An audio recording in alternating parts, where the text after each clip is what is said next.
ভিডিওটা একটু পজ করুন এবং ভাবুন এই কোডটার আউটপুট কি হবে। তো চলুন আমি ব্যাখ্যা করি। এই কোডটার আউটপুট হবে ট্রু। একটু অবাক লাগতে পারে। একটা অ্যারে আর একটা স্ট্রিং এরা কিভাবে সমান হলো, তাই না? ধরুন একটু আমি রিয়েল লাইফ উদাহরণ দিই। ধরুন আপনার কাছে একটা লিস্ট আছে রাজু করিম, আর একটা কাগজে লেখা আছে রাজু কমা করিম। এরা কি একই জিনিস বলছে? হ্যাঁ, অবশ্যই একই জিনিস বলছে। জাভাস্ক্রিপ্টেও একই কাজ করে। ডাবল ইকুয়াল অ্যারে আর স্ট্রিং কম্পেয়ার করার সময় সে আগে অ্যারেকে স্ট্রিং এ কনভার্ট করে।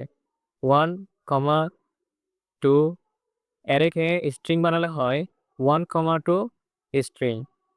তাহলে কোডটা হয়ে গেল 1,2 স্ট্রিং ডাবল ইকুয়াল 1,2 স্ট্রিং। দুটো একই, তাই এটার আউটপুট হবে ট্রু। আমরা একটু টার্মিনালে যদি এটার আউটপুট কি হবে দেখি, তাহলে আমরা পেয়ে যাব এটার আউটপুট ট্রু। তো কমেন্টে জানান আপনি কি সঠিক উত্তর দিতে পেরেছিলেন কিনা।